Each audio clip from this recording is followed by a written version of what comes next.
My feet ached. 6 hours into my shift at Bellanote, and the Friday night crowd showed no signs of slowing down. Tables were packed shoulder to shoulder, voices rose above the clinking glasses, and soft jazz bled from hidden speakers. I'd stopped counting how many times I'd smiled through gritted teeth at demanding customers who snapped their fingers as if I were invisible until they needed something. The scent of garlic and simmering marinara clung to my uniform. My white blouse was already stained near the hem from an earlier spill, though I'd tried to hide it beneath my black apron. Tips had been good tonight. They needed to be. Mom's treatment bills weren't going to pay themselves, and my nutrition degree might as well have been printed on tissue paper for all the good it was doing me now. Table 12 flagged me down. For men in expensive suits, the kind that screamed money without even trying. I'd served them before weeks ago. The memory wasn't pleasant. "Welcome back to Bella," I said, pulling out my notepad. Professional, distant. "Can I start you gentlemen with drinks?" The one in the center, mid-20s with slicked-back black hair and cold eyes, looked up slowly. Recognition flickered across his face. "Not the good kind. You." His accent carried traces of Japanese underneath polished American English. "I remember you." I didn't remember his name, but I remembered the attitude, the way he'd sent back 3 perfectly good dishes, claiming each had something wrong when we both knew he just enjoyed watching people scramble. "Of course, sir. What can I get you this evening?" He leaned back in his chair, studying me like I was something he'd scraped off his shoe. His friends exchanged glances, smirks. This wasn't going to end well. "Bring us your most expensive wine. The Barolo." I wrote it down. $300 a bottle. "Excellent choice. I'll be right back with that." His hand shot out, catching my wrist. Not hard enough to hurt, but hard enough to stop me. Actually, I changed my mind. "Bring us the Brunello instead." I crossed out the first selection. "Of course, sir." "No, wait." That same cold smile. The Barolo was fine. One of his friends laughed. Quiet. Mean. My jaw tightened, but I kept my expression neutral. This was a game to him. Power, control, making someone dance because he could. "The Barolo it is. I'll have it right out." I pulled my wrist free and walked away, feeling their eyes on my back, burning, assessing. The wine came from our reserve. I handled the bottle carefully, knowing that if anything went wrong, the cost would come from my tips, from Mom's medication fund. When I returned, the table had gone quiet, watchful. The man in the center gestured for me to pour. I did, with steady hands and professional movements. The wine caught the light as it filled his glass, a deep red like blood. Then his hand moved. Just a quick jerk, like he'd suddenly reached for something. His elbow connected with my arm, and the bottle tilted. Wine splashed across the white tablecloth, spreading like a wound. Drops hit my blouse, my apron, but most of it pooled on the table between us. "Clumsy."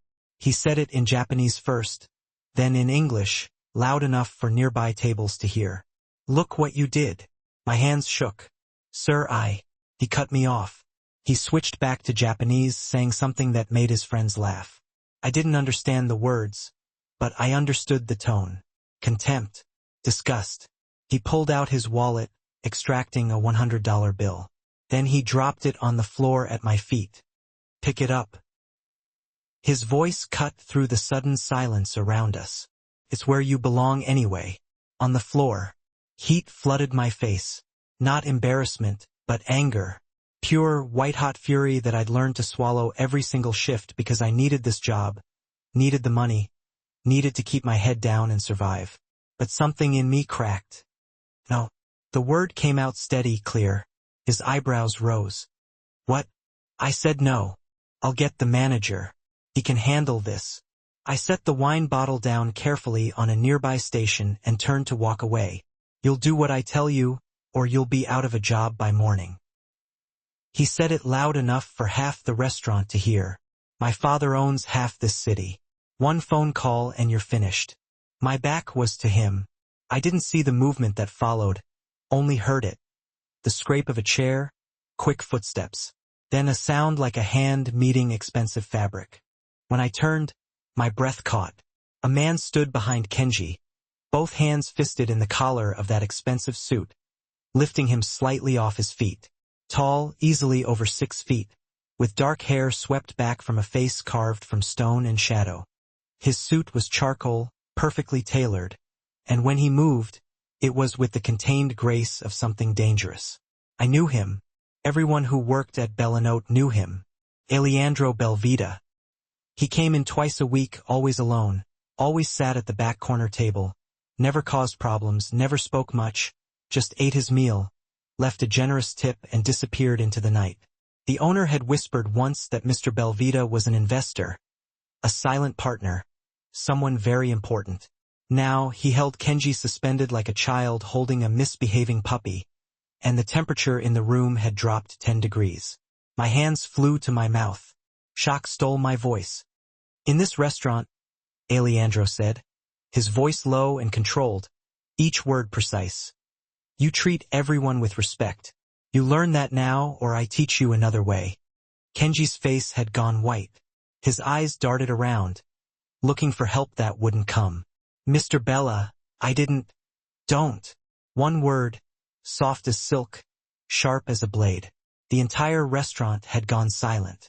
Even the jazz seemed to quiet, though I knew that was impossible.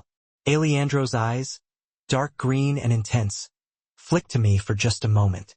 Something passed between us. A question. Asterisk, are you hurt? Asterisk, I shook my head barely. My hands still covered my mouth. He released Kenji suddenly. The younger man stumbled backward, catching himself on the table. His friends had gone statue still, hands carefully visible, not making any sudden movements. Alejandro picked up the $100 bill from the floor. Then he pulled out his own wallet, extracted 5 more hundreds, and pressed them all into my palm. His fingers were warm, steady. This is for the inconvenience, he said quietly. He won't be returning. Kenji and his friends were already moving, scrambling toward the exit like rats abandoning a sinking ship. Not running, but close. Alejandro watched them go. Then he turned back to me, and I saw it clearly now. Recognition. He knew exactly who Kenji was before he'd intervened. This wasn't impulse. This was choice. He won't return. His voice carried a weight I couldn't quite name, but men like him don't forget. Then he walked back to his table in the corner, sat down, and picked up his wine glass like nothing had happened. But everything had happened.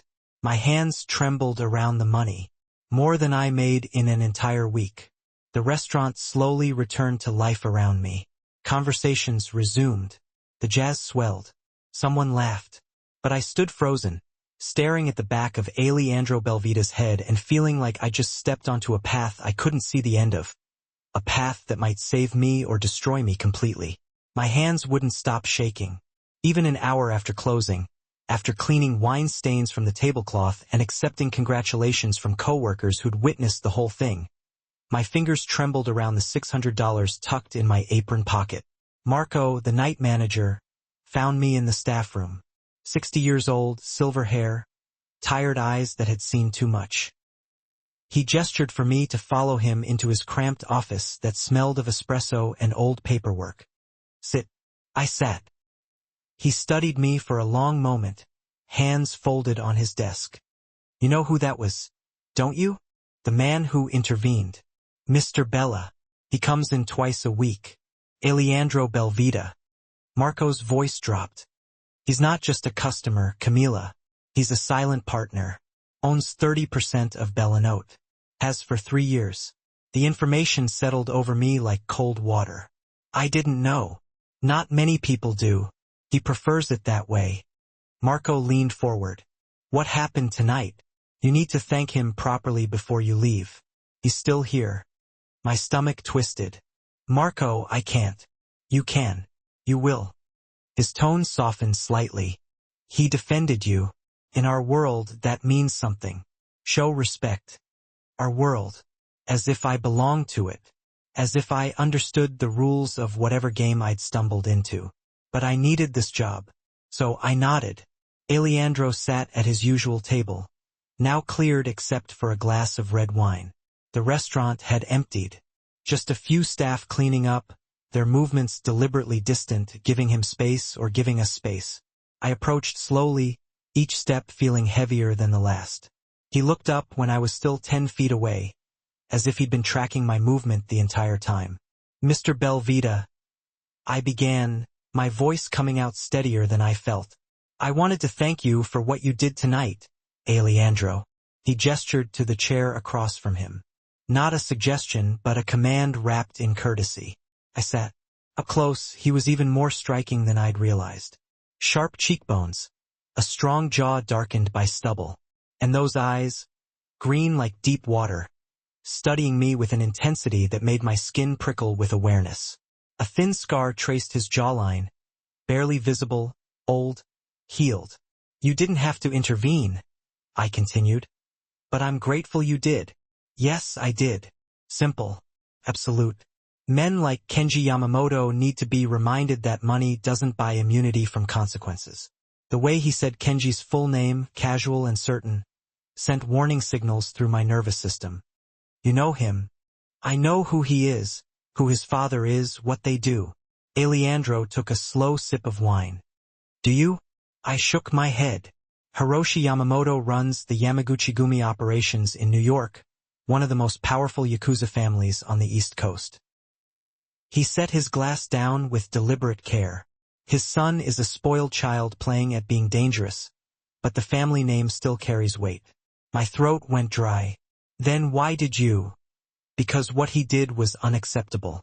Because you deserve better than to be humiliated in your own workplace." His gaze never left mine.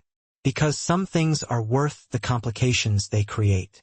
The air between us felt charged, electric, like standing too close to a live wire. "Am I in danger?" The question escaped before I could stop it. Alejandro's expression didn't change, but something flickered in his eyes. "From Kenji? Possibly. From me?" That ghost of a smile appeared, dark and knowing. "Extremely, but not in the way you think." Heat flooded my cheeks. I stood abruptly. "I should go. Thank you again." His hand caught my wrist. Not hard, just enough to stop me. His skin was warm, his grip firm but careful. "Camila." My name in his mouth did something to my pulse. "If anything happens, anything that makes you uncomfortable or afraid, you call me." He released me, pulling a business card from his jacket. Thick cream paper, embossed lettering, just his name and a phone number. "Day or night?" "Understood." I took the card, our fingers brushing. "Understood." Walking away felt like wading through deep water. His presence pulled at me, magnetic and terrifying. The subway ride to Hell's Kitchen took 40 minutes, long enough for adrenaline to fade, replaced by bone-deep exhaustion and a growing sense of unreality. Had tonight actually happened? Had Alejandro Belvita, silent partner and apparent crime lord, really defended me against a Yakuza heir? My tiny apartment welcomed me with its familiar shabbiness. Cracked tiles in the bathroom, paint peeling near the windows, furniture from thrift stores and sidewalk finds. But it was mine, paid for with my own money, my own sweat. I collapsed on the second-hand couch, still in my uniform, and stared at the ceiling until my phone buzzed. Unknown number. The text made my blood freeze.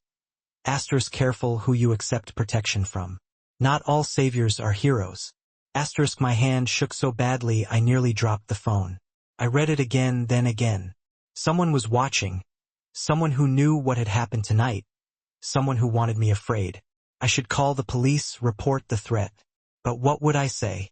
That a man I didn't know had sent a cryptic warning after another man defended me from public humiliation? Before I could decide, my apartment buzzer rang. At 1 a.m, terror spiked through my exhaustion. I stood frozen, staring at the intercom. It buzzed again, insistent. I pressed the button. Who is it? Camila Torres? A woman's voice, young, confident. My name is Sophia. I'm a friend of my brother's. Alejandro sent me to check that you got home safely. Relief and suspicion warred in my chest. I'm fine. Can I come up just for a moment?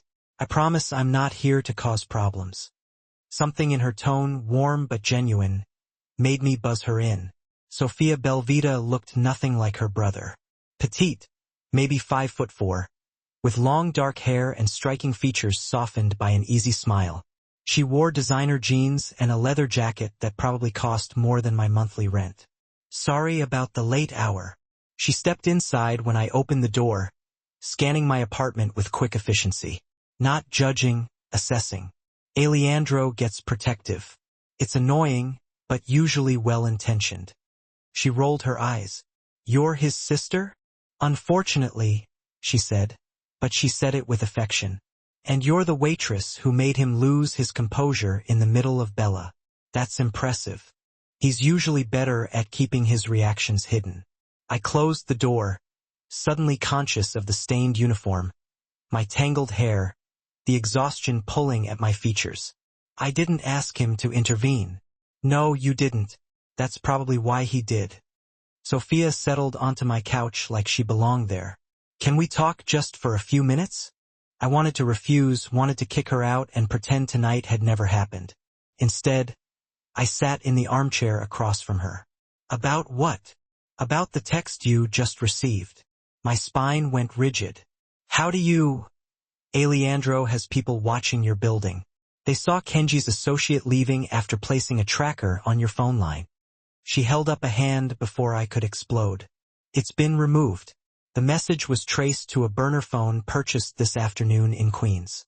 We know it came from someone in Kenji's circle. The casual way she said we, like surveillance and tracking were normal conversation topics, made me lightheaded. This is insane. I pressed my palms against my eyes. I'm a waitress. I make minimum wage plus tips. I have student loans and medical bills and a mother with cancer. I don't belong in whatever world this is. No, you don't. Sophia's voice gentled. But you're in it now. And my brother, for better or worse, has decided you're under his protection. That means Kenji Yamamoto will think twice before escalating things.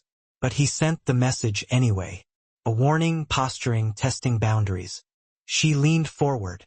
Kenji is a coward, Camila. He attacks people who can't fight back. Now that Alejandro has marked you as protected, Kenji has to decide if pushing further is worth the consequences. Marked me like property, like territory. I didn't ask for any of this. I know. Sophia stood, pulling out her own card. Call me if you need anything. Girl to girl, no Alejandro involved. Though fair warning, he'll find out eventually anyway. He always does. She left as quickly as she'd arrived, leaving me alone with too many questions and not nearly enough answers. I showered, changed into pajamas and tried to sleep. Failed. My mind kept replaying Alejandro's hand on my wrist, his voice saying my name, the way he'd looked at me like I was something worth protecting, worth complicating his life for. Dawn crept through my thin curtains, gray and unwelcome.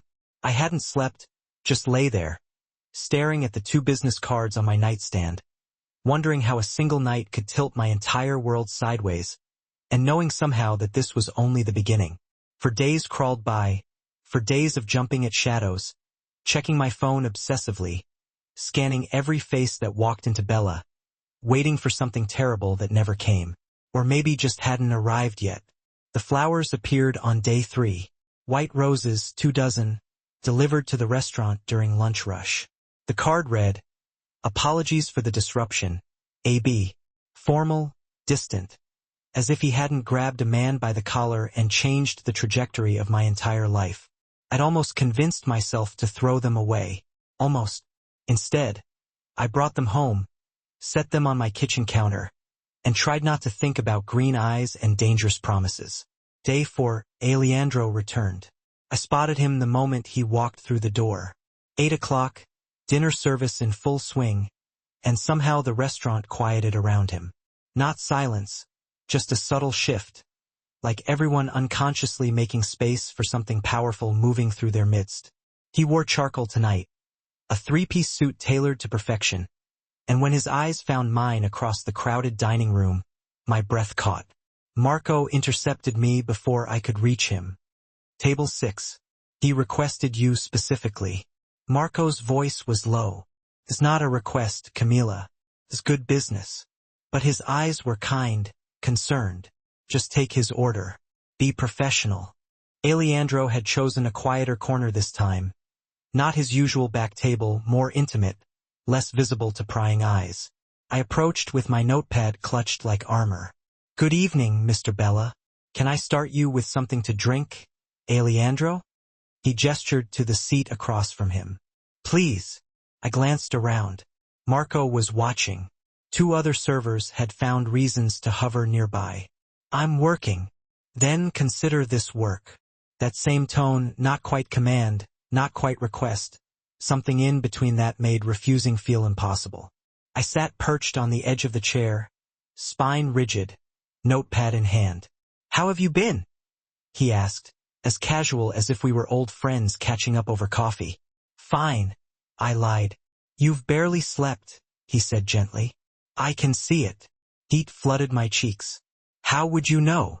"Because men who send threatening messages rarely stop at one." He leaned forward slightly. "Has there been anything else? Any other contact from Kenji or his people?" "No, just the flowers from you." Something flickered across his expression. Satisfaction. Maybe. "Good. That means my message was received." "What message?" "That you're under my protection. That touching you would be unwise." He said it so matter-of-factly, like declaring the weather. "Tell me about yourself, Camila. You're 26. You work here 6 nights a week. And you're too educated to be serving tables. So why are you?" The abrupt shift threw me off balance. "How do you know how old I am?" I asked. He didn't look remotely apologetic. "Now, answer the question." I should have refused, should have stood up and walked away. But something about the directness, the lack of pretense, made me answer honestly. "I have a nutrition degree from Hunter College. Graduated 3 years ago with honors and a mountain of student debt. And yet, you're waitressing." "My mother got sick 2 years ago. Cancer. The experimental treatments she needs aren't covered by insurance. And the bills." I stopped, realizing I was sharing too much with a man I barely knew. A dangerous man. "I do what I have to do." Alejandro was quiet for a long moment, studying me with an intensity that made my skin prickle. "What kind of cancer?" "Stage 3 breast cancer. She's responding to treatment, but it's expensive. 80,000 so far and counting." "And your father?" "Never knew him. It's always been just me and my mom." I set down the notepad. "Why are you asking me this?" "Because I want to know you." Simple, direct, devastating. Because most people would have taken that money Kenji threw on the floor, would have swallowed their pride and picked it up. But you didn't. "I'm not most people." "No." His voice dropped, softer now, intimate. "You're not." A server appeared at Alejandro's elbow, breaking the moment. He ordered without looking at the menu, something in Italian that I didn't catch, and waved the server away. "I know the best oncologist in New York," he said once we were alone again. "Dr. Rachel Chan at Memorial Sloan Kettering. She owes me a favor. I could make a call." "No." The word came out sharper than intended. "Thank you, but no." "Camila, I'm not telling you about my mother so you'll fix it. I'm not looking for a handout or a favor or whatever this is." I stood, pulse hammering. "I appreciate what you did the other night, truly, but I can handle my own problems." He stood too, smooth and unhurried, closing the distance between us until I had to tilt my head back to meet his eyes. "Can you? Because from where I'm standing, you're drowning, working yourself to exhaustion for medical bills that will take years to pay off, if you ever can. That's not strength, Camila. That's stubbornness." "Maybe." I lifted my chin. "But it's my stubbornness. My choice."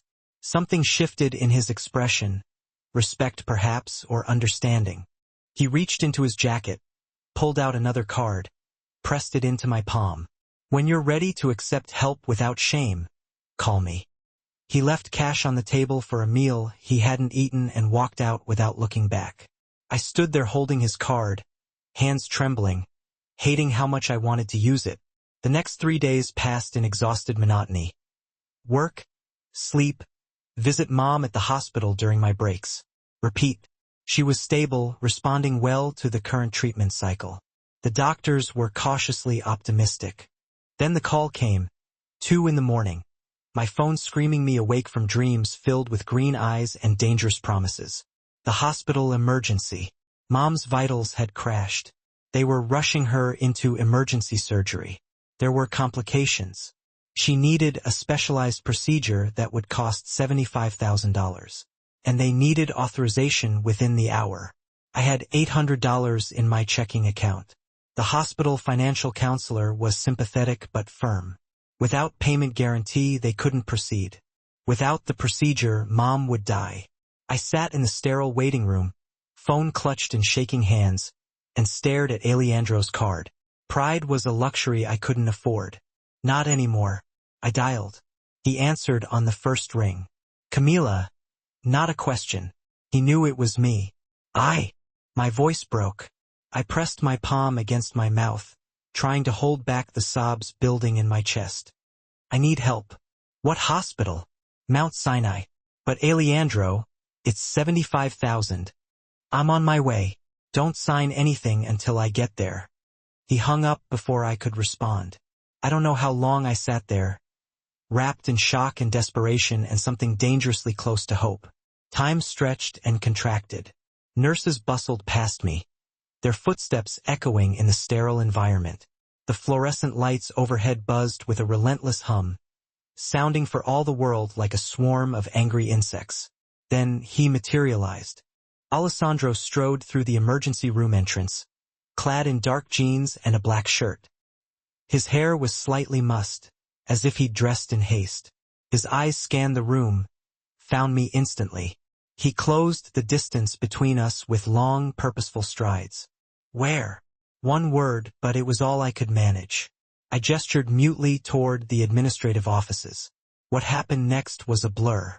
Alessandro spoke with the financial counselor, made a phone call, and within 10 minutes, everything was authorized, paid in full. My mother was being prepped for surgery. I tried to thank him, but the words caught in my throat, choked by the tears streaming down my face. He caught one with his thumb, the gentle touch searing against my skin.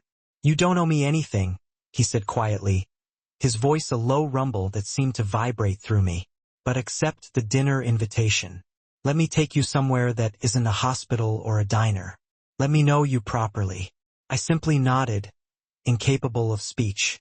I couldn't process the fact that he had just saved my mother's life without hesitation, without questions, without demands.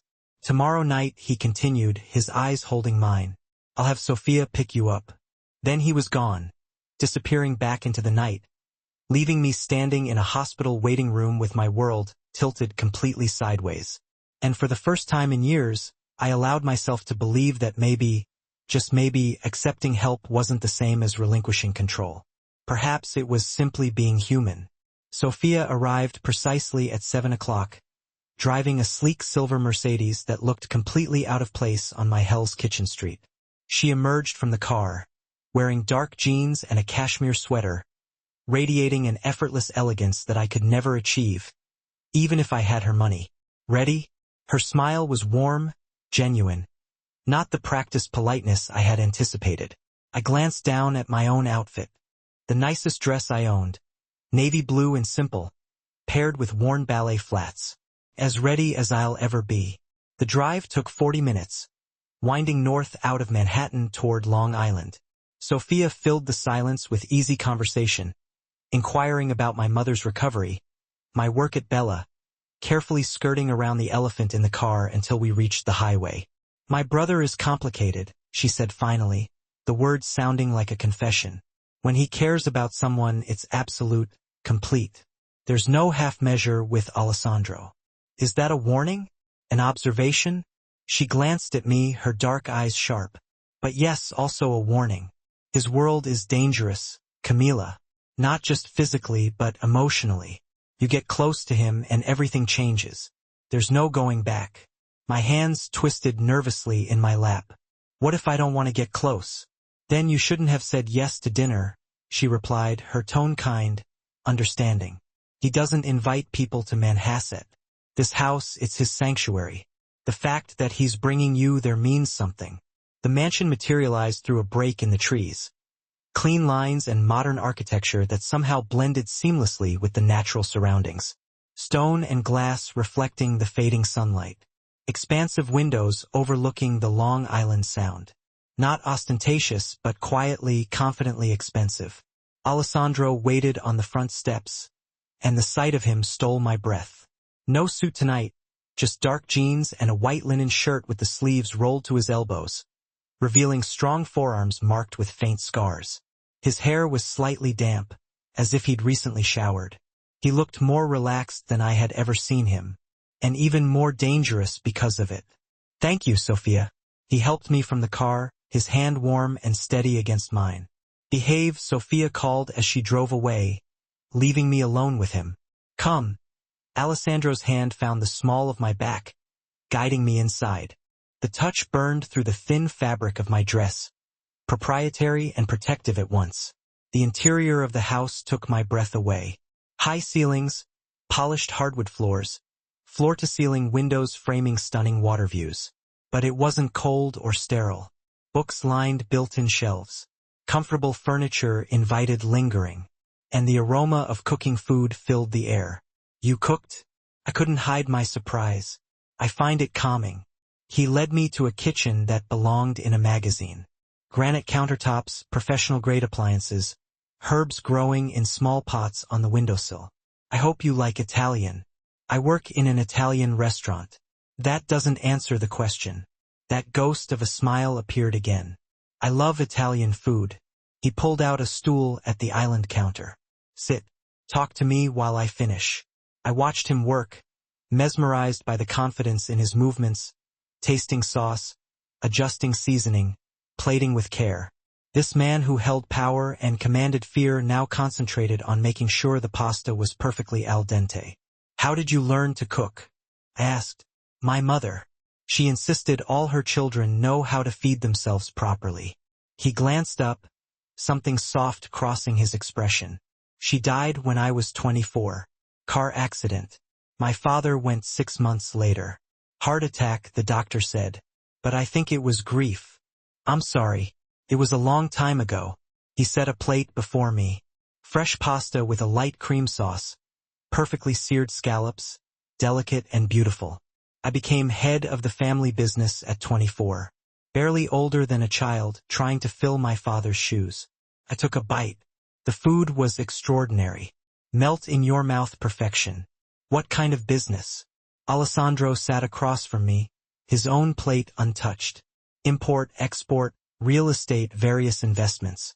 All truths that probably conceal deeper, darker truths." "What about you, Camila? What did you dream of before life got complicated?" The question caught me off guard. I wanted to open a wellness cafe. Healthy food that actually tasted good, nutrition counseling, cooking classes. Help people learn that taking care of themselves doesn't have to be expensive or difficult. That's a beautiful dream. It's an impossible dream now. I set down my fork. Between student loans and mom's medical bills, I'll be paying off debt until I'm 50. Nothing is impossible. He reached across the table, his fingers brushing mine. Just delayed. The touch sent electricity up my arm. I should have pulled away. You didn't abandon your dreams, Camila. You postponed them out of love. That's not weakness. That's the strongest thing a person can do. Tears pricked my eyes. No one had ever framed it that way before. Everyone else saw sacrifice and failure. He saw strength. We finished dinner with easier conversation, trading stories about growing up in New York, favorite books, music that made us think or feel or remember. He was surprisingly well-read, quoting poetry between bites of pasta, discussing philosophy like he'd spent years studying it. "Come," Alessandro stood, offering his hand. "I want to show you something." He led me through the house to a room lined entirely with books. Floor-to-ceiling shelves filled with volumes in multiple languages. Comfortable leather chairs positioned near windows overlooking the water. A reader's paradise. This is incredible. I moved toward the shelves, fingers trailing over spines. Classic literature mixed with modern fiction. History texts beside poetry collections. I spend most of my time here when I'm at the house. He stood close behind me, his presence warming my back.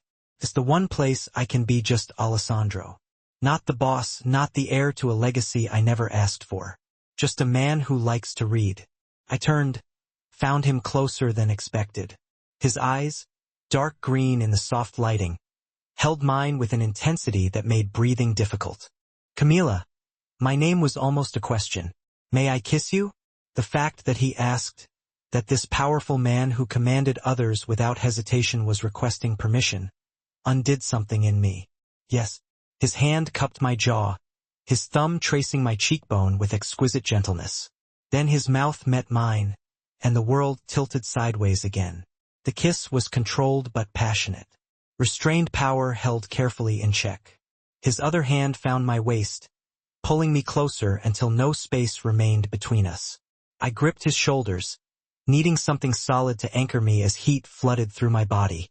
When we finally broke apart, both breathing hard, his forehead rested against mine. I've wanted to do that since the moment I saw you refuse to pick up that money, he murmured. Before I could respond, heavy footsteps sounded in the hallway. A man appeared in the doorway, tall and broad with a military bearing. He took in the scene, his expression carefully neutral. Boss, we have a situation. Alessandro's entire demeanor shifted. The tender man vanished, replaced by someone cold and lethal. What kind of situation, Vincent? The club in the Bronx. Attacked about an hour ago. 3 of our people injured, 2 seriously. I tried to handle it, but it's escalating. They want you there. Alessandro's jaw tightened, a muscle jumping beneath the skin. His hand still rested on my waist, but the touch had changed. Possessive now. Protective. Kenji. His people, definitely. My blood went cold. This was my fault because Alessandro had defended me, because he had marked me as protected. Now his people were hurt. I need to go. Alessandro turned back to me and I saw it clearly.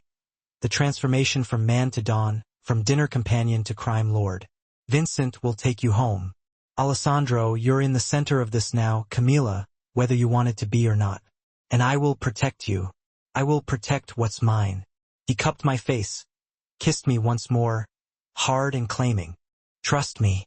Then he was gone, striding from the room with Vincent at his heels, leaving me standing alone in his library with my lips still burning and my world irrevocably changed.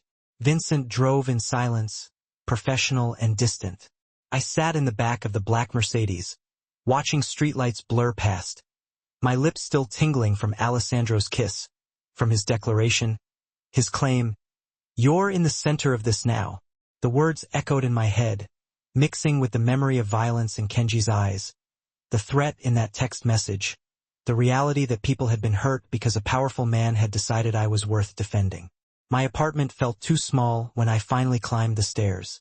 Too exposed. I double-checked the locks, drew the curtains, and sat on the couch with my phone clutched in trembling hands. Sleep was impossible. I tried. Lay in bed staring at the ceiling, jumping at every sound. Footsteps in the hallway, a car door slamming, the building settling around me. At 3 o'clock in the morning, I gave up and opened my laptop, searching Alessandro's name. Alejandro Belvita, 34, CEO of Belvita Imports and various real estate holdings. Family business established in New York for 5 generations. No criminal record, no scandals, just carefully worded articles that mentioned business interests and community involvement without ever saying what those interests truly were. I dug deeper, found older articles about his father's death, his mother's accident, the way Alessandro had taken over at 24, impossibly young, and somehow not just survived, but thrived, built an empire, commanded loyalty. The kind of loyalty that sent men to attack a club because their boss had been disrespected. My phone rang at 6 o'clock in the morning, jerking me from the half-doze I'd finally fallen into. "Sophia, did you sleep?" "No." "Good instinct. Can I come up? I have coffee and answers." She arrived 10 minutes later with 2 large lattes and dark circles under her eyes that matched my own. We sat at my tiny kitchen table, and she looked at me with something like pity. "You want to know what you've gotten yourself into? I want to know if I should run." "Too late for that." But she said it gently. "My brother is the Don of the Belvita family, a 5th-generation Italian organized crime family with roots going back to Sicily. We handle imports, territory disputes, protection services, and various other enterprises that exist in gray areas. We're not the Yakuza. We have rules, codes, limits, but we're not exactly law-abiding citizens either. The words settled over me like concrete. Heavy, suffocating, real. And Kenji? Kenji Yamamoto is the spoiled, violent son of Hiroshi Yamamoto, who runs Yakuza operations in New York. He's a coward and a bully, but his father's name carries weight. Alessandro defending you publicly wasn't just chivalry. Camila, it was a statement. You belong to him now. You're under Belvita protection. I don't belong to anyone. I know. And honestly, Sophia leaned forward. That's probably why he's so fascinated with you. Most people in our world understand ownership, territory, claims. You push back. You challenge him. That's rare. My hands wrapped around the coffee cup, seeking warmth I couldn't seem to find. What happens now? Now Alessandro has to decide how to handle the escalation. Kenji attacked one of our businesses. That demands a response, but it's complicated because Hiroshi is old guard, traditional. If Alessandro retaliates too harshly, it could spark a war neither family wants. I thought about Alessandro's face when Vincent had interrupted. The cold fury, the lethal control. And me? You're the reason this started, which means you're leverage, insurance, a target. She reached across the table, squeezing my hand. But Alessandro won't let anything happen to you. I've never seen him like this, Camila. He's protective to the point of obsession. The next knock came an hour after Sophia left. Not the buzzer.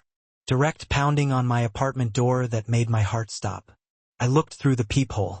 Alessandro stood in the hallway, still in the same clothes from last night, looking exhausted and dangerous and devastatingly focused.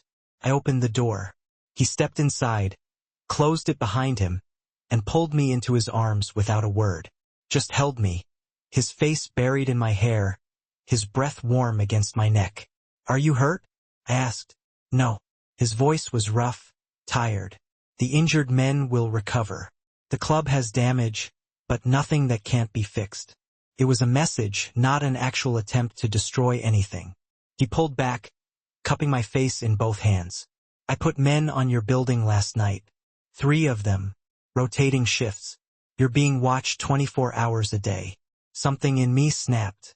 All the fear, exhaustion, and anger from the past 12 hours crystallized into white-hot fury. I stepped out of his hold. You what? I'm protecting you. You're suffocating me. My voice shook. I didn't ask for guards. I didn't ask to be watched. I didn't ask for any of this, Alessandro. His expression darkened. You're in danger because of me. Because I chose to defend you.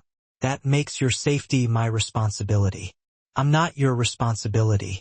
I'm not your possession. I'm not some helpless thing that needs constant surveillance. I crossed my arms, holding myself together. You're doing to me exactly what Kenji tried to do. Controlling me, making decisions for me. The only difference is you're doing it while claiming its protection. He went very still, dangerously still. When he spoke, his voice was soft, lethal. Don't compare me to him. Then don't act like him. I held his gaze, even though every instinct screamed at me to back down. I understand you're trying to help. I understand the danger is real. But if this, whatever this is between us, is going to work, you can't just make decisions about my life without asking me first. You want me to ask permission to keep you alive?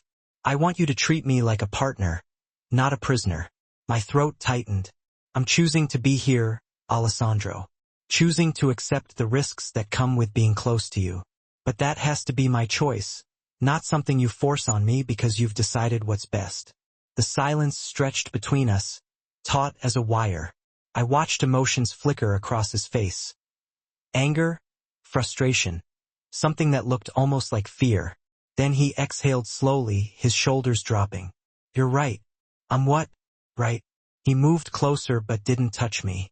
Gave me space even as every line of his body screamed that he wanted to pull me close. I'm learning how to care about someone who isn't part of this world. Someone who doesn't understand how we operate. And I'm doing it badly. His hand lifted, hovering near my cheek before dropping. I just watched men get hurt because I let myself care about you. The first thing I thought wasn't about retribution or territory or politics. It was that if they'd gone after you instead, if something had happened to you while I was comfortable in my house, I would burn this entire city down. The raw honesty in his voice made my anger falter. I'm terrified, he continued, of losing you before I've even really had you, of watching you get hurt because of my choices, my world, my enemies. So yes, I'm being overprotective, controlling everything you said, but it comes from a place of absolute terror, not disrespect. I reached up, touching his face, feeling the stubble, the tension in his jaw. Then work with me, not around me. Let me have some agency in this situation. Even if it's just the illusion of control, I can do that. He turned his head, pressing a kiss to my palm. But you have to meet me halfway. Let me keep you safe in ways that don't make you feel caged. Trust that I'm not trying to own you, just trying to keep you alive long enough to know you properly. Deal. I leaned forward, resting my forehead against his chest, feeling his heartbeat, steady and strong. But Alessandro, we need to talk about what happens next, because hiding me away isn't going to stop Kenji. It's just going to escalate things. His arms came around me finally, solid and warm and protective without being suffocating. I know, which is why we need to move your mother somewhere safer. Somewhere Kenji can't use her as leverage against you. Move her where? My property in Manhasset has a medical suite, 24-hour nursing staff, top-of-the-line equipment.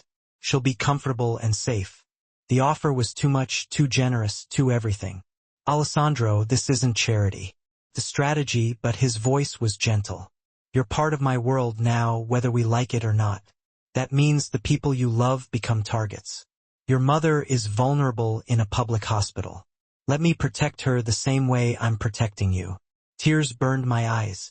I can't keep accepting help from you without giving anything back. Then give me your time, your trust, your willingness to let me figure out how to be what you need while staying who I am. He tipped my chin up, meeting my eyes. That's all I want, Camila. The chance to prove I'm worth the risk you're taking. I kissed him, poured everything I couldn't say into the pressure of my lips against his. Fear and hope and desperate need all tangled together. When we broke apart, I nodded. Okay, we'll move my mother. We'll do this your way, but I need something too. Name it. Teach me to defend myself. If I'm going to be in your world, I need to be able to protect myself, not just rely on guards and surveillance. Something like pride flickered in his eyes. Vincent can train you. Former military, highly skilled. He'll teach you everything you need to know. Thank you. Don't thank me yet. He pulled me close again, holding me like I was something precious, something worth fighting for. This is only the beginning, Camila, and it's going to get worse before it gets better. I know. I breathed him in. Cedar and smoke and something uniquely him. But I'm not running. Good. His lips brushed my temple. Because I wouldn't let you go anyway. 3 days passed in a strange new normal that felt both surreal and oddly right. Mom settled into the medical suite at Alessandro's Manhasset estate. Her color improving daily with round-the-clock care I could never have afforded in a lifetime of saving. The nurses were professional, kind, treating her like she mattered rather than just another patient in an overworked system. I split my time between visiting her and training with Vincent, who proved to be a patient if demanding instructor in basic self-defense. He taught me how to break holds, where to strike to incapacitate an attacker, how to stay aware of my surroundings. Skills I prayed I'd never need, but felt strangely empowered learning. Alessandro was gone more than present, handling what he called delicate negotiations. I understood what that meant. He was meeting with Hiroshi Yamamoto, trying to resolve this mess without triggering a full-scale war between their organizations. The weight of it showed in the brief phone calls we managed. His voice strained with exhaustion even as he asked about my day with genuine interest. I returned to Bella on day 4, needing the normalcy of work even though nothing felt normal anymore. The familiar rhythm of taking orders, delivering plates, navigating the dinner rush. Marco welcomed me back with knowing eyes and no questions. The other servers whispered when they thought I couldn't hear, casting glances my way that mixed curiosity with caution. Everyone knew something had changed, that I was under Belvita protection now, that I belonged to Alessandro in ways that made me both safer and more dangerous to be near. During my afternoon break, I sat in the cramped staff room with my phone, scrolling through messages from Sophia about Mom's progress. The nurses had her walking short distances now. Her appetite had returned. Small victories that felt monumental after months of watching her fade. That's when Danny, one of the bussers, stuck his head through the doorway. 22, trying to save for culinary school. Always friendly. His face held cautious excitement. "Hey, Camila, you were asking about that Japanese guy who caused trouble last week, right? The one Mr. Belvita dealt with?" My pulse quickened. I'd been quietly questioning staff for days, trying to gather information, playing the role Alessandro and I had discussed. Active participant, not passive victim, learning to navigate this world by contributing rather than just accepting protection. Yeah. Why?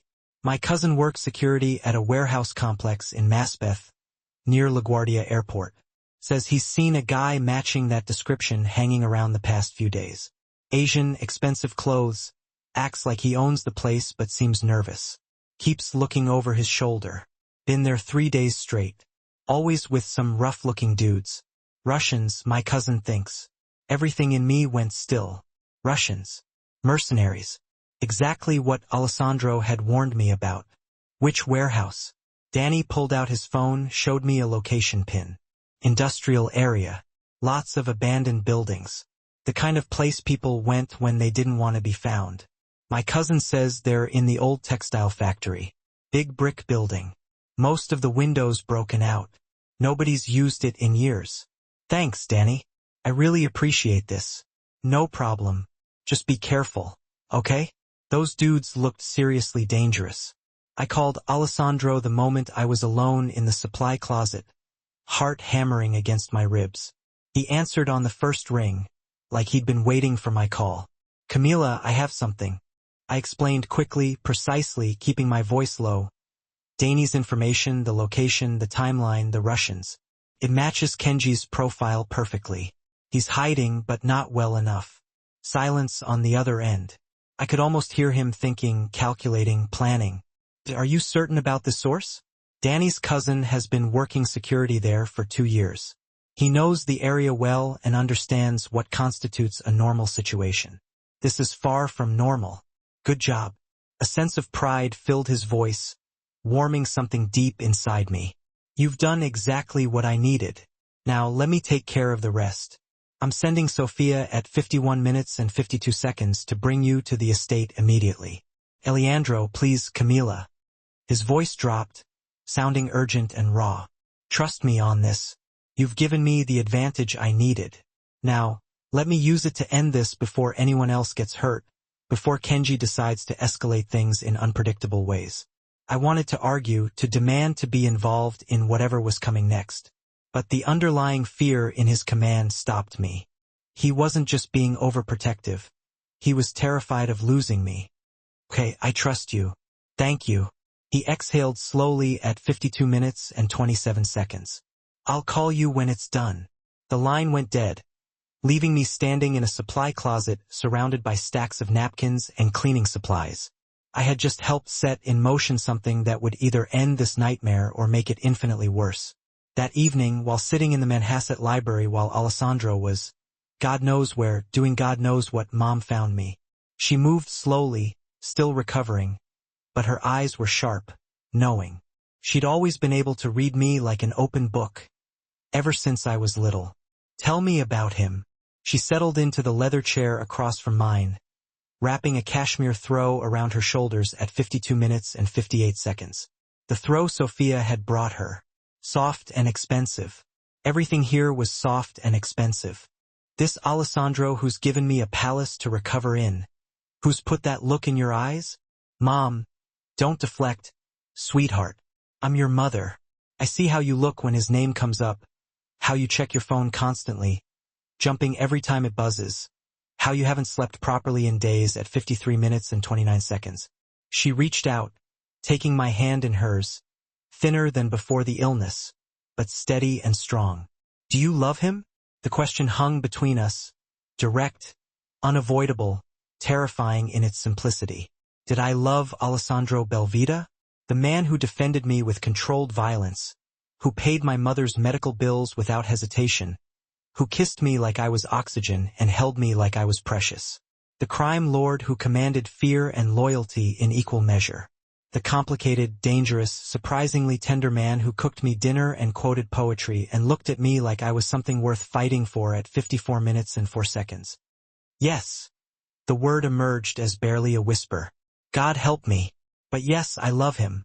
Mom's expression softened, showing not judgment, but understanding. Then whatever comes next, you face it together. That's what love means. Sweetheart. Not running from the hard parts, not hiding from the danger, but walking through fire, holding hands, trusting that neither of you will let go. Tears pricked my eyes at 54 minutes and 38 seconds. What if the fire burns us both? Then you burn together. But something tells me that man won't let anything happen to you. I've seen the way Sophia talks about him, the way everyone here moves when his name is mentioned. He's powerful, yes, dangerous, absolutely, but he's also completely devoted to protecting what he loves. And he loves you, Camila. Even I can see that. Later, long after Mom had gone back to her room to rest, Alessandro called. Not the usual brief check-in, but a longer conversation. He told me about his meeting with Hiroshi Yamamoto earlier that day at 55 minutes and 11 seconds, his voice heavy with exhaustion, but edged with something like relief. He's an old-school traditionalist, honorable in ways his son will never understand or appreciate. Alessandro's voice carried the weariness of someone who'd spent hours in tense negotiations. Kenji has a history, ran from Tokyo after offending a high-ranking Oyabun, disrespected someone untouchable, nearly started a war between families. Hiroshi sent him here hoping distance and time would mature him, teach him respect at 55 minutes and 42 seconds. It didn't. If anything, being away from direct supervision made him worse. What happens now? We made a deal. Kenji returns to Japan, enters a Buddhist monastery in Kyoto for a year under Hiroshi's direct supervision, meditation, discipline, learning the humility his father should have taught him years ago. He also makes a public apology to you at Bellanote, witnessed by both families. If he refuses either condition, Hiroshi has given me permission to handle it my way, at 56 minutes and 16 seconds. The clinical way he said it made my skin prickle with understanding of what my way meant.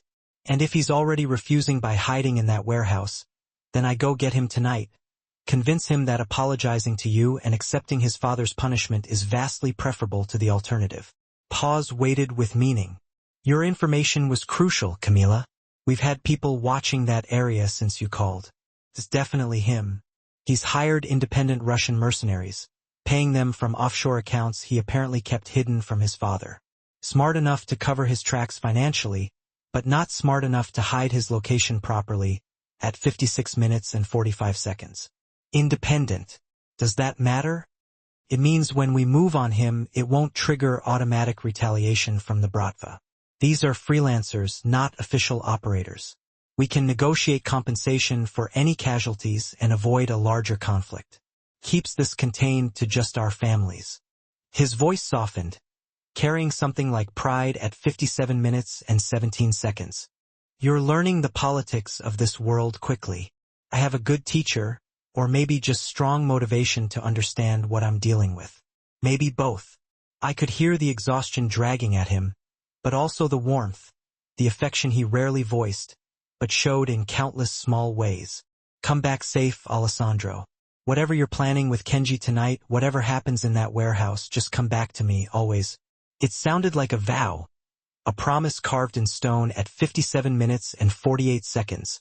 I have too much to lose now.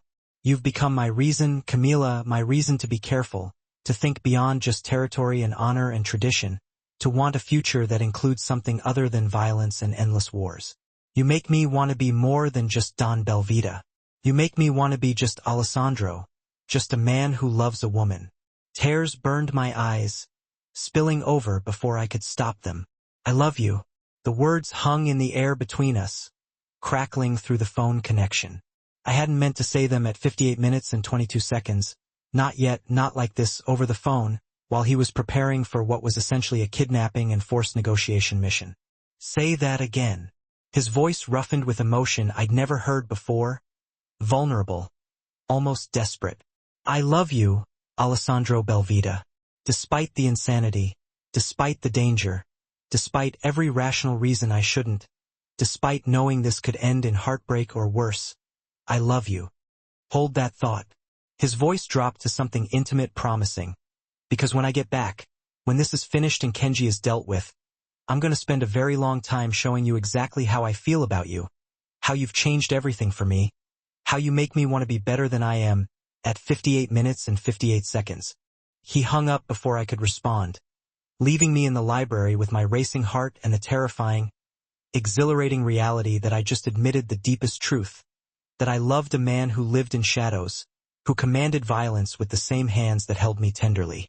Sophia found me an hour later at 59 minutes and 26 seconds, still curled in the chair, phone clutched in my hand like a lifeline. She carried 2 mugs of tea, settling into the chair Mom had occupied earlier. He'll be okay. She offered 1 mug, the steam carrying hints of chamomile and honey.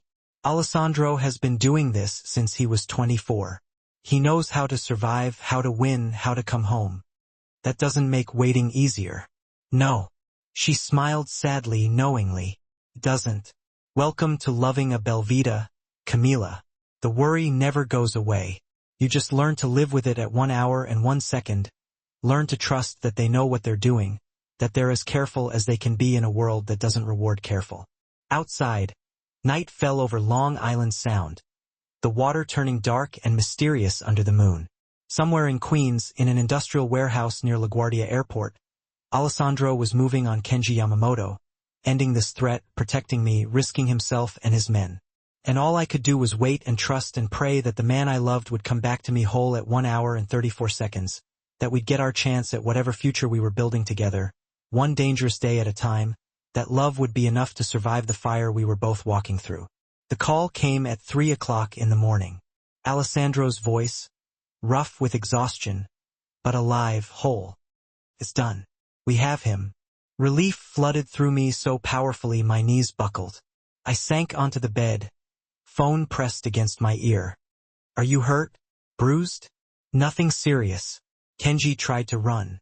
His mercenaries put up a fight at 1 hour 1 minute and 7 seconds, but once they realized we weren't there to kill them, just capture Kenji, most surrendered. Smart men know when to fold. He exhaled slowly. I'm coming home. Wait for me. He arrived as dawn painted the sky pink and gold over Long Island Sound. I met him in the foyer, and the sight of him stole my breath. His shirt was torn, blood spattering the fabric. A cut above his eyebrow already cleaned, but still angry red. Knuckles scraped raw. But his eyes, when they found mine, held nothing but relief and something deeper, hunger mixed with tenderness at 1 hour 1 minute and 41 seconds. Camila! He crossed the space between us in 3 strides, pulling me into his arms with desperate strength. His face buried in my hair, breathing me in like I was air. After drowning, I kept my promise. I came back. You did? My hands roamed his back, his shoulders, confirming he was real and whole. What happens to Kenji now? Hiroshi is on his way to collect him. We have him secured, unharmed. I kept my word on that too. He pulled back enough to cup my face, thumbs stroking my cheeks at 1 hour 2 minutes and 16 seconds. But first, I need you to know something. When we stormed that warehouse, when bullets started flying and everything turned chaotic, all I could think was that if something happened to me, you'd never know how completely you own me. Tears blurred my vision. Alessandro, let me finish. His voice dropped, intimate and raw. I've spent 10 years as Don Belvita, 10 years putting the family first, making calculated decisions, treating love as a liability I couldn't afford. Then you walked into my restaurant, refused to be humiliated, and looked at that money on the floor like picking it up would cost you something more valuable than pride, your dignity, your sense of self, and I was lost at 1 hour 2 minutes and 49 seconds. He kissed me then, deep and claiming and achingly tender, poured everything he couldn't say into the pressure of his lips against mine, the way his hands trembled slightly as they held my face. When we broke apart, both breathing hard, he rested his forehead against mine. I love you, Camila Torres, completely, absolutely. in ways that terrify me because I finally understand what I have to lose. You won't lose me. I gripped his wrists, anchoring us together. I'm here. I'm yours. And you're mine always at 1 hour 3 minutes and 20 seconds. He kissed me again, softer this time, a promise sealed. Now come. Hiroshi will be here soon, and I need you to see how this ends. An hour later, a convoy of black cars arrived.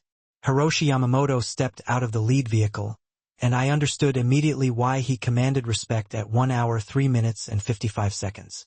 50-something but looking older, silver threading his black hair, traditional suit immaculate.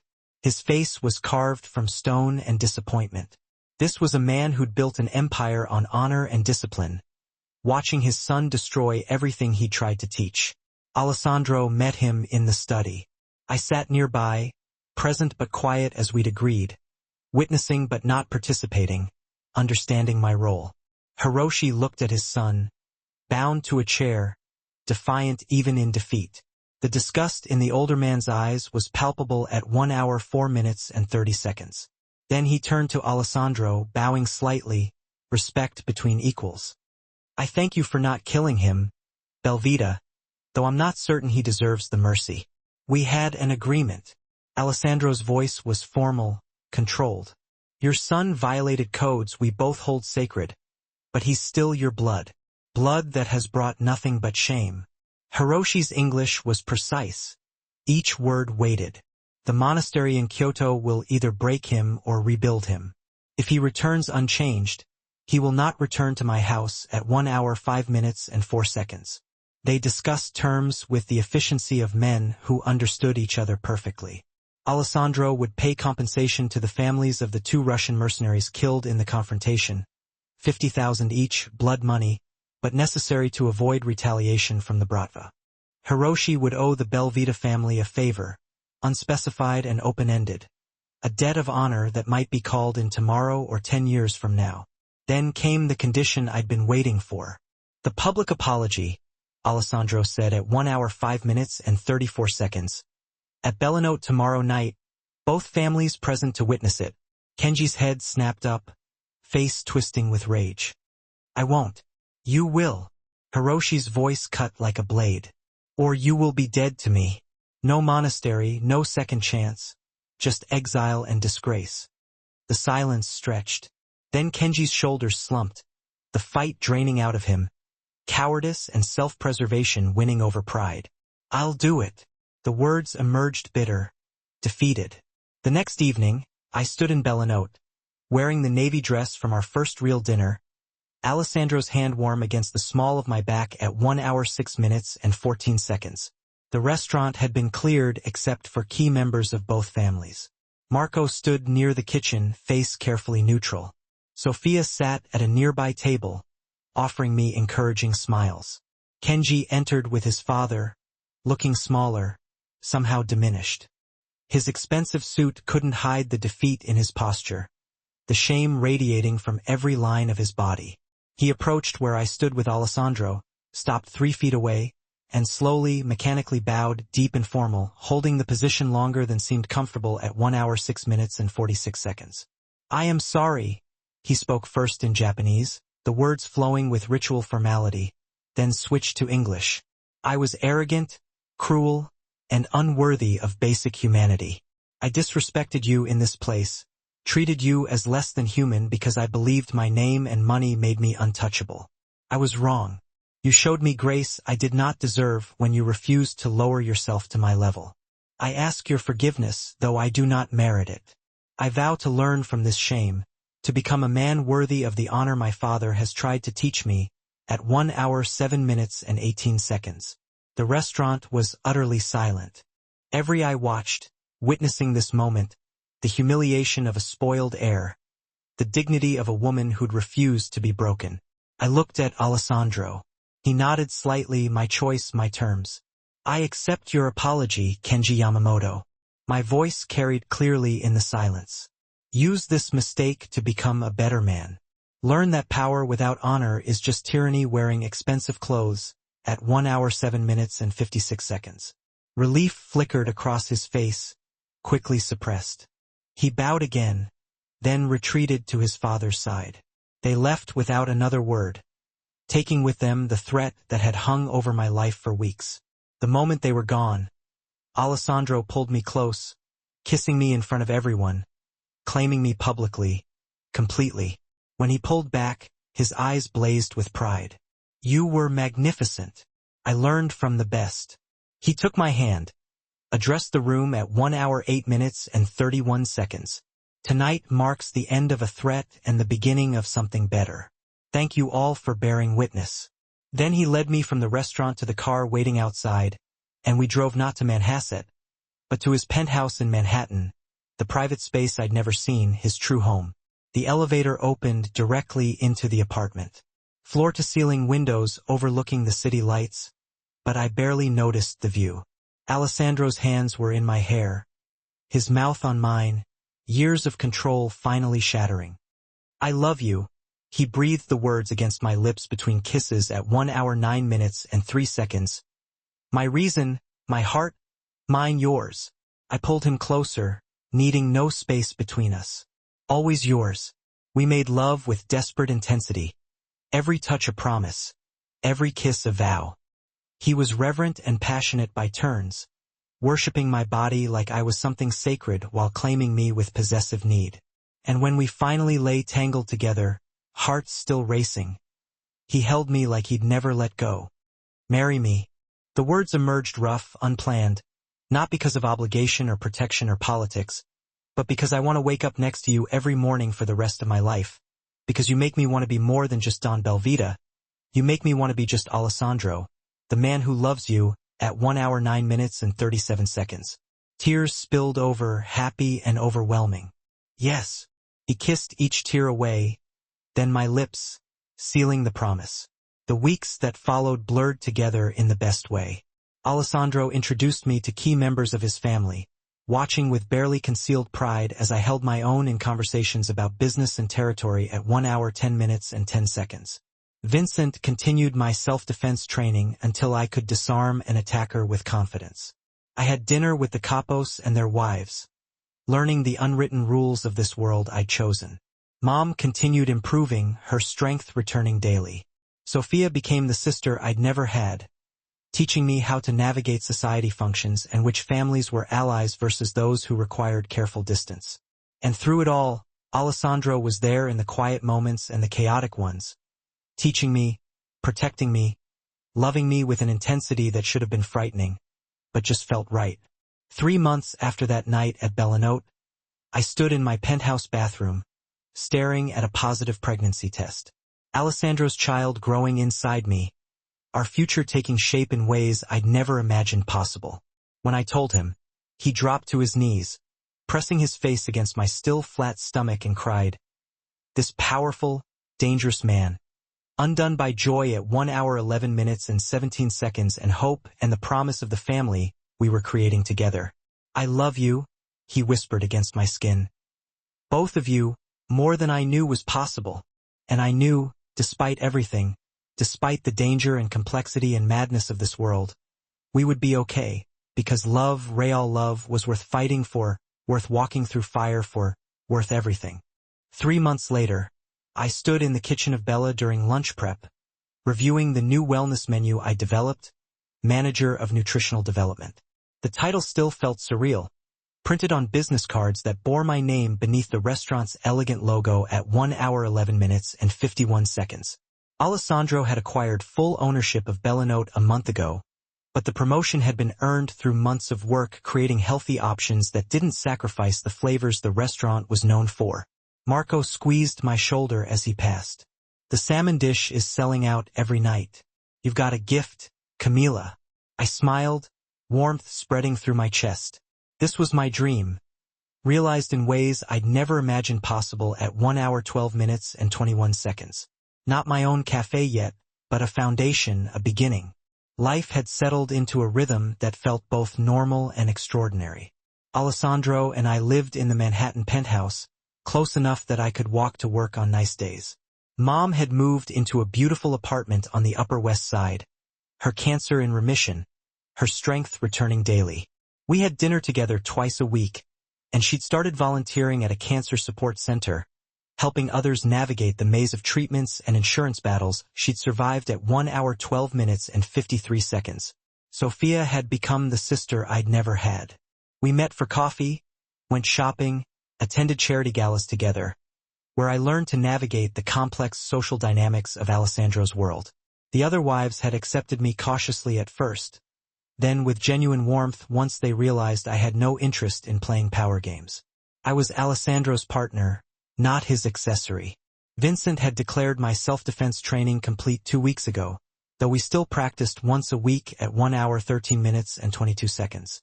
I could disarm an attacker, break holds, protect myself, knowledge I prayed I'd never need, but carried with quiet confidence. There were still dangers, of course. A new player had moved into Brooklyn territory, testing boundaries, probing for weaknesses. Alessandro handled it with the same calculated precision he applied to everything, never bringing the violence home, but never hiding the reality either. We'd learned to balance honesty with protection, trust with wisdom. But today, none of that mattered. Because today, I held a secret that would change everything. The pregnancy test sat in my purse, taken during my break, positive and undeniable.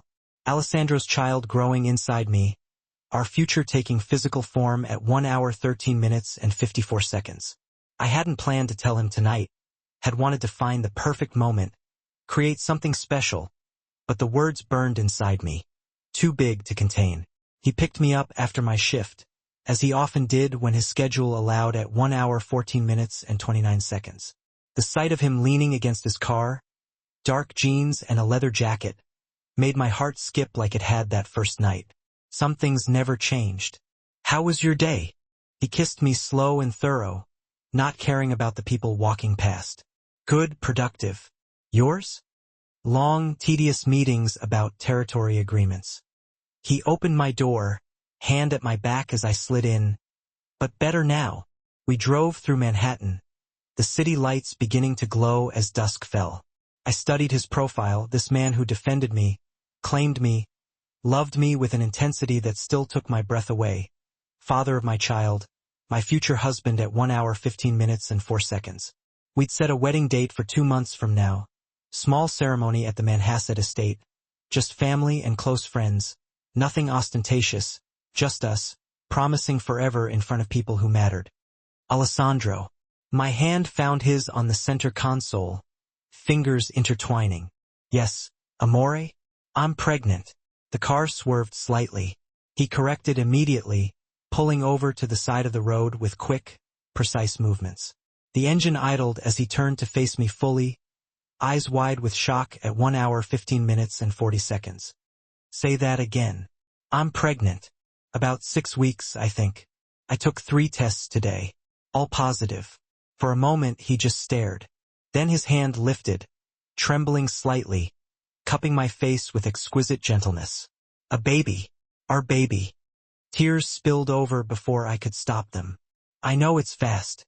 We're not even married yet. And with everything happening in Brooklyn." He silenced me with a kiss at 1 hour 16 minutes and 15 seconds, pouring everything he felt into the press of his lips against mine. When he pulled back, his own eyes were wet. "I love you, both of you." His hand slid to my stomach, resting there with reverent care. So much it terrifies me, but also makes me want to be better than I am, to build a world where our child can grow up safe and loved. "We will." I covered his hand with mine. Together, he drove us home in silence, his hand never leaving my knee. Once inside the penthouse, he pulled me close, holding me like I was something infinitely precious at 1 hour 16 minutes and 49 seconds. "Marry me," he murmured against my hair. "Not in 2 months, soon as we can arrange it. I want you to be my wife before you. We want our child born knowing their parents are bound by every law and tradition that exists." "Yes." I laughed, tears streaming down my face. "Yes, of course. Yes." 8 weeks later, I stood in the library of the Manhasset estate, Sophia gently adjusting my veil. The dress was simple, ivory silk, elegant without being ostentatious, and cut to allow for the slight swell of my stomach that had only just begun to show. "Ready?" Sophia smiled, her own eyes suspiciously bright with unshed tears. More than ready.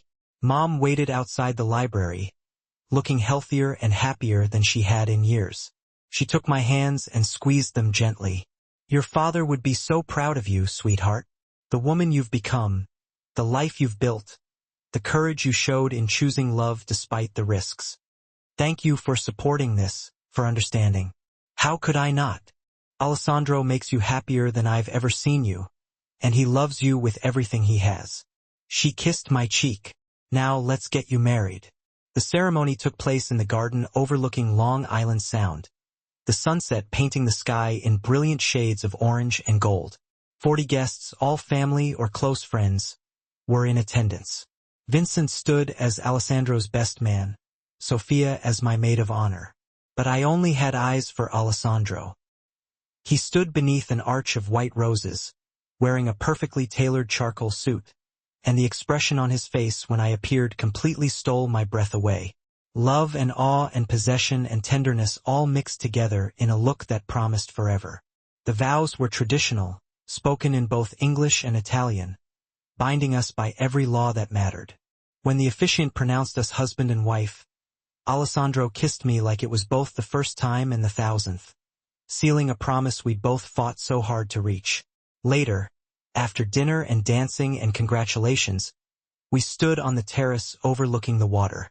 His hand rested on my stomach, protective and loving, feeling for a movement that wouldn't come for weeks yet.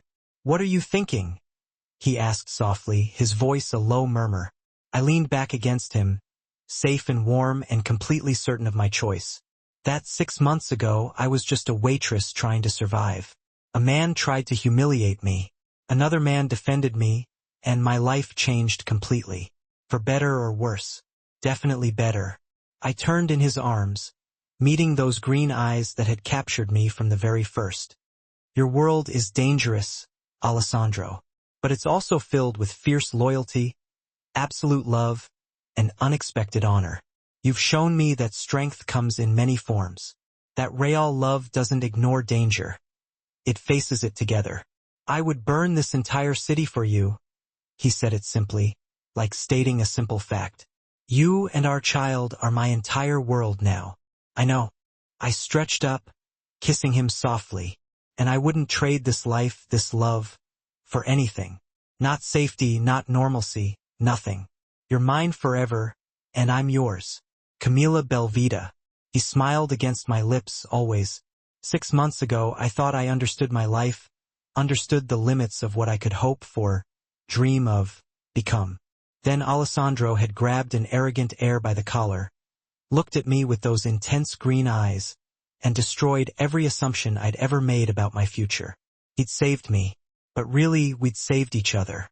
And as we stood on that terrace with our future literally growing between us, the city lights beginning to glow in the distance, I knew with absolute certainty that this was just the beginning. That whatever challenges came, whatever dangers we'd face them together. Because some things were worth fighting for, worth risking everything for. Love, real and true and absolute, was worth it all.